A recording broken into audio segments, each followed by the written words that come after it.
So first things first, we just want to go for a firecracker and skeletons. I want to cycle my fire. Oh! Inhuman reactions from our opponent. I did not expect him to do that. Again, I would spend them with you.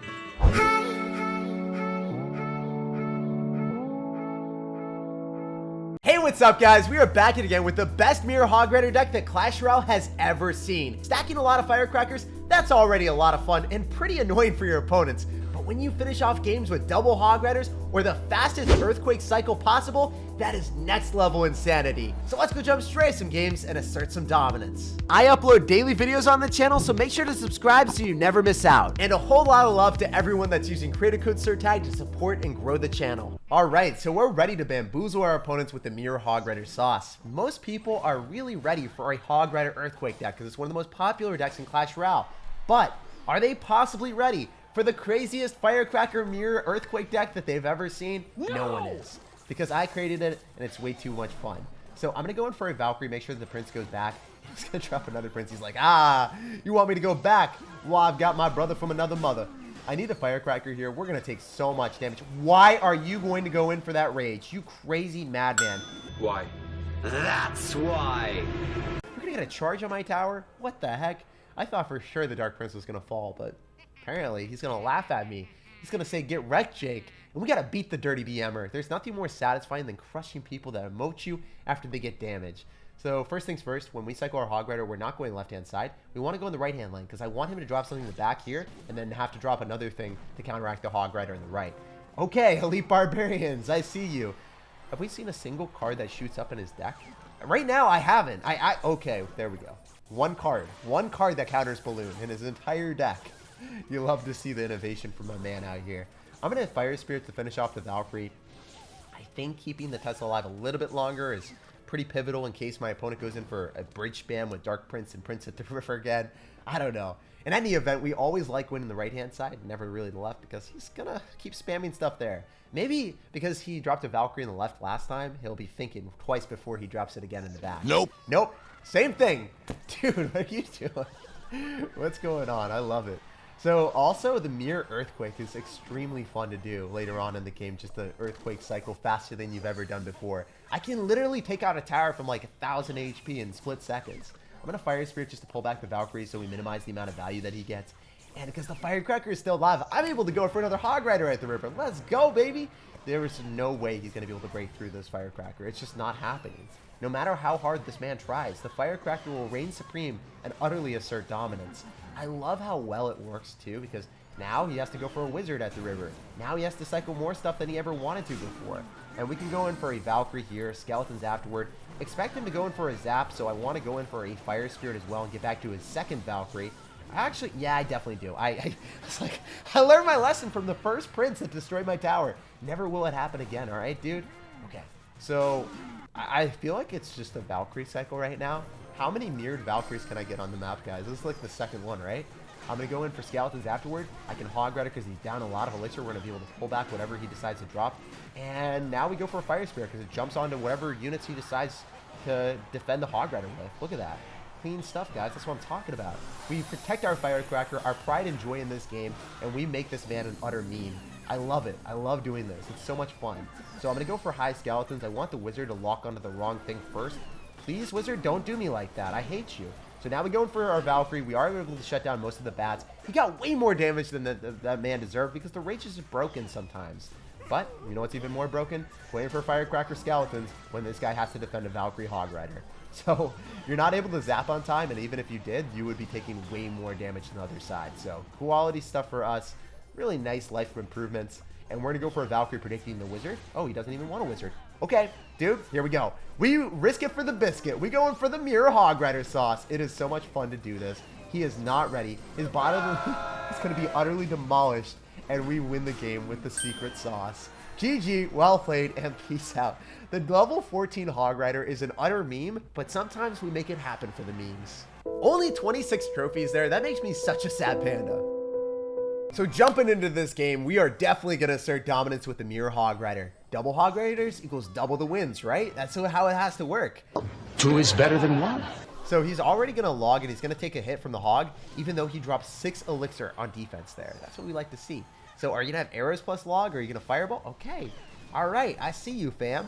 So I'm going to go for skeletons to go and kite your Valkyrie back up. Say, no, sir, you are not allowed to touch my tower. And we get counter push because he doesn't have log. I feel very comfortable going for a Hog Rider and a Fire Spirit and protecting the Firecracker again and getting even more damage. So unfortunately in this type of situation, he's able to activate King Tower. But the fortunate thing is he's still taking so much damage from the Mirror Firecracker. It immediately eviscerates archers, whereas, you know, the regular Firecracker isn't having the firepower to finish him off with just one tap. He one-punch man that like it was a job. Let's go. So maybe I can go in for another Valkyrie in the back, wait for a Hog Rider or something, and then follow up with the Tesla. So, yeah, I should have Tesla'd one more tile up. It would have been able to evade the Earthquake, and he would have not gotten any damage on my tower. The more you know. I thought he might have Fireball. I thought we were chilling for a little bit, and then I realized, nope, that was a bad life choice. But we will adjust, and we will show you the proper placements in the future. So, I'm going to go for a Hog Rider here. I can Earthquake depending on what he does. I wonder where he's going to drop his Tesla. There's his Tesla. That's actually Earthquakeable, but because he had the Valkyrie, it just wasn't worth it. So, what are you going to do? Remember, he's got Fireball and he's got Earthquake. What? I just had that realization because he Fireballed earlier, right? Or am I losing my brain right now? I'm pretty sure he Fireballed earlier, and now he also has Earthquake. What am I playing against right now? What is this abomination of a deck? So the proper placement is one more tile from the river, like right there, and he's not able to Earthquake the tower. So if he tries to Earthquake the tower, he misses. Let's go, baby. Batter up. Give me that value and shut down everything. So now we're like, okay, if you want to go for Earthquakes, it's no problem. It's no questions asked. Also, if he doesn't have Fireball, I feel like such a potato. So yeah, that placement that he just did, it was inefficient. It still gets the job done, but if I've got like some type of stuff tanking for the Hog Rider, you're going to get a way worse interaction, and I get a massive amount of damage. So yeah, we're just going to go for a really high placement now. He's going to definitely try to shut it down. We'll go for skeletons. I could have dropped it one more tile lower, but it's still a vibe. He's only going to get one hit, and we get counter push to the left-hand side with the Firecracker. Right-hand side, the Valkyrie, and we are definitely up a lot. Oh, baby! Slippery, slippery, sir. That Hog Rider found his way through like an absolute ninja, infiltrating our enemy's defenses and truly getting that damage. So I don't think he's going to really expect this again. So we're just going to go for the same placement. He misses the Earthquake part 2. He's like, yeah, I'm just going to, you know, get that Earthquake value because he's going to expect me to go in for the Earthquake on top of the Tesla in the primetime spot. Oh my gosh! The Tesla Tickler! The Tesla Tickler. It's too good for its own good. The Mirror Hog Rider is coming down, and there's no way he defends this. There's literally no way. You have Fireball. I do remember that, so I wasn't going crazy, but it's crazy that the Hog Rider Mirror does that much value. I'm going to Fire Spirit Valkyrie and immediately go in for a Hog Rider as quickly as I can. I wish that the Valkyrie had a little bit more reach, but she was a Tyrannosaurus Rex, not able to assert dominance on that last Hog Rider. But doesn't matter. We walk away with a win. Double Hog Rider is better than one.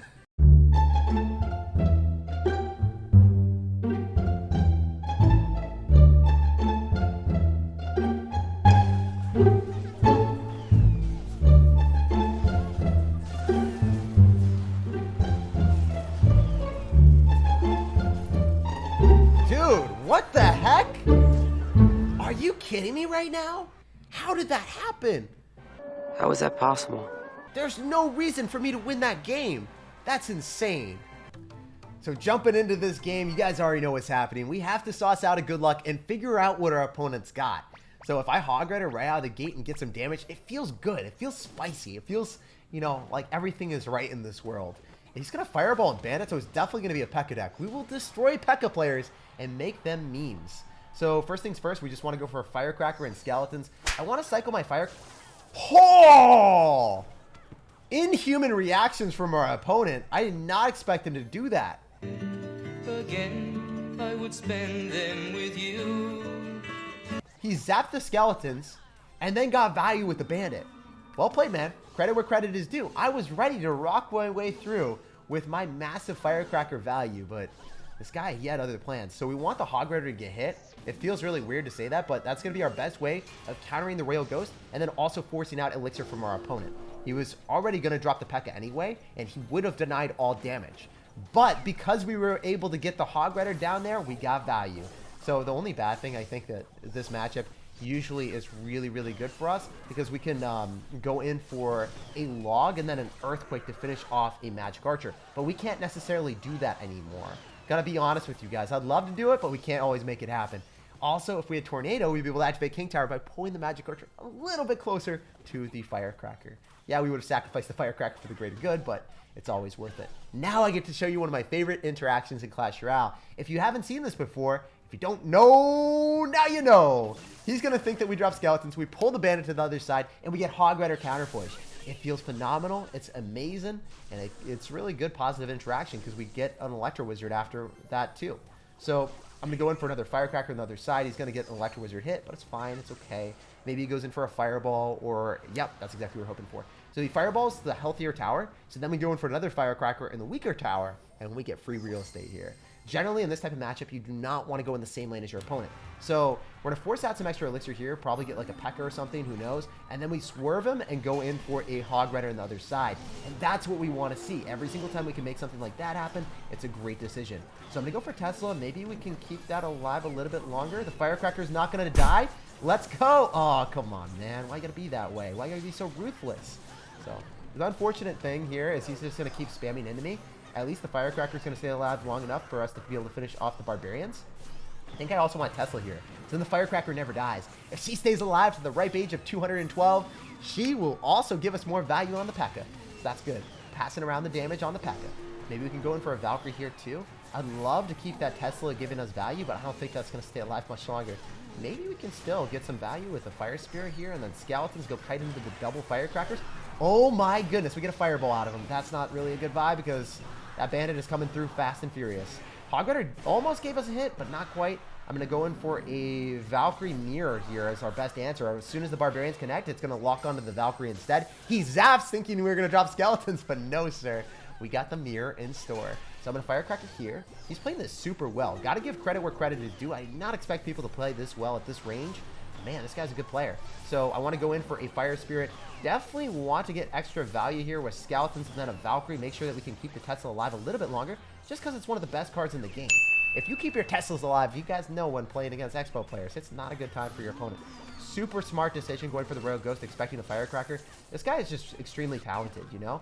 Sometimes you play against good players, and this is one of them that I wasn't expecting him to be this good at the game. So he's going to go in for another Magic Archer. If I had Earthquake Log, yet again, guys, you already know the drill. That would have been easy peasy, but unfortunately, no such luck. So we're just going to go in for a Magic Archer counter with a Hog Rider here. Hopefully, this Fire Spirit is going to be able to shut that down. Whew. Okay, all right, I get it. You're so good. Why are you good at this game, bro? Okay, at least the bandit just dies. That's at least some type of vibe for me. Some type of sanctuary. I think we can mirror Earthquake to finish off the Magic Archer if we really wanted to, but we need more damage than just that. So I'm hoping he overcommits once, and we can go in for something like this. So we're going to Fire Spirit, we're going to Hog Rider, we're going to Earthquake. We got to get the mirror Earthquake through. We got to get the Hog Rider through. Oh my goodness. Unfortunately, we honestly just got outplayed by this guy. He was extremely good at the game. He made predictions on top of my Firecrackers every single chance that he got. And, you know, it was a pleasure playing against someone this good at the game. GG, well played, and we will bounce on to the next one, and hopefully we can assert dominance there. But, sir, you deserve the win, 110%. We never lose 2 games in a row, so we will bounce back in the next one. So jumping into this game, we already took a little bit of damage from a Skeleton Barrel, and Nettie just goes minor other side. What's going on, dude? What are you doing? Can you get bamboozled by the Mirror Hog Rider sauce? Is that potentially a play for me? I would love to go in for a Mirror Hog Rider, get Mega Knighted, activate King Tower with a Fire Spirit Skeleton, and make this happen for the memes. Are you guys ready to rumble? This is exactly what we needed in life. So I'm going to go in for the... Oh, I can't. I would love to, but I know that the Mega Knight would just jump on my tower and I would lose the game. Because the Mega Knight isn't going directly down the pathway. He went and strided into a different lane. But look at the Mirror Hog Rider damage, guys. Because he overcommitted with the Mega Knight in single elixir, he had nothing to deal with the secondary Hog. So usually, when you drop a 9 elixir investment of win conditions that don't do any damage to units, it's going to be a terrible decision. But because I was able to get such a good positive elixir trade against his Mega Knight, it didn't matter. Also, one other thing you guys might have noticed right there. You always want to use your Valkyrie or your Knight after the Skeleton Barrel is about to pop, so it doesn't get displaced and thrown to the side by the Skeletons as they pop from the barrel. You always want to make sure you drop it as it's about to pop, because then you end up making sure that the skeletons surround the Valkyrie. The Valkyrie does one big swing of justice. She finishes it all off. So this guy is just petrified of me going in for a Mirror Hog Rider, so he holds his Mega Knight there and gets a really bad interaction. So we're going to go for a Tesla to finish off the Spear Goblin. It's not necessarily the best decision, but the good thing is he can't go in for a Skeleton Barrel for a long time. We'll see if he decides to go in for another Mega Knight to finish off our Firecracker here. In fact, he doesn't. He decides to go in for Bats, and he's taking so much damage from that. Oh my gosh. Wait, so if we Hog Rider in the back, this could be next level tactics. You guys are not ready. Your bodies are just not prepared. No one can simply comprehend this next level tactic. Now the double Hog Riders are coming at him, and he's freaking out. He's like, wait, I have to defend the left-hand side, but then the Hog Rider in the right just takes most of his tower out. That's what I'm talking about. We're literally memeing at people at this range, but it's very fun. You know what? I feel like I'm a bit of a bully with this deck. I can go in for a Valkyrie to go in and stop this in its tracks and make sure that we don't take that much damage. Obviously, the skeletons are going to give him some value, but we've got our own skeletons on deck. And now, this is where the final countdown emerges. We're going to go for Hog Riders, so we're going to split them up so the Mega Knight's not able to hit everything at once. The second Hog Rider, brother from another mother, is coming in clutch with 10 seconds remaining. There is no way he's breaking through, but I can tell you one thing for sure. I am breaking his towers down left, right, and center. And I love how broken the Mirror Hog Rider deck is. Like, you would never expect this to work, but it does work so freaking well. Don't forget to drop a fat thumbs up on the video, subscribe for more content just like this, and have an incredible rest of your day.